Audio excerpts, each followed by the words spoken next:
हे ऐकल्याशिवाय आज झोपू नकोस. दिवसभराचा सगळा थकवा, चिंता आणि काळजी बाजूला ठेवा. डोळे बंद करा आणि या शब्दांना तुमच्या मनात उतरू द्या. माझ्या बाळा, खूप दमला आहेस ना आज. परिस्थितीशी लढून, लोकांचे टोमणे ऐकून मनातून खचला आहेस ना. तुला वाटत असेल की तुझ्या आयुष्यात सगळंच संपलं आहे. पण थांब, एकदा मागे वळून बघ.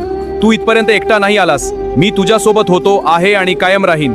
लोकांसाठी जे अशक्य आहे ते माझ्यासाठी अगदी सोपे आहे. अशक्य ही शक्य करतील स्वामी हा केवळ एक मंत्र नाही, हा माझा तुला दिलेला शब्द आहे. तुझ्या नशिबाच्या बंद कड्या उघडण्याची वेळ आता आली आहे. तुझ्या डोळ्यांतील प्रत्येक अश्रूची किंमत मला माहीत आहे. तुला काय वाटते, मी तुझ्या प्रार्थना ऐकत नाही?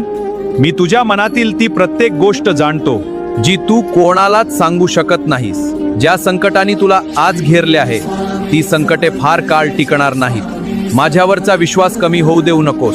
तुझ्या आयुष्यातील वादळ शमवायला मी समर्थ आहे. आता सगळी काळजी माझ्यावर सोडून दे.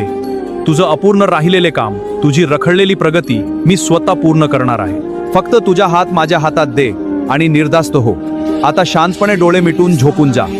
उद्याची सकाळ तुझ्या आयुष्यात एक नवीन आशेचा किरण घेऊन येईल. तुझ्या पाठीवर माझा आशीर्वाद रूपी हात कायम आहे.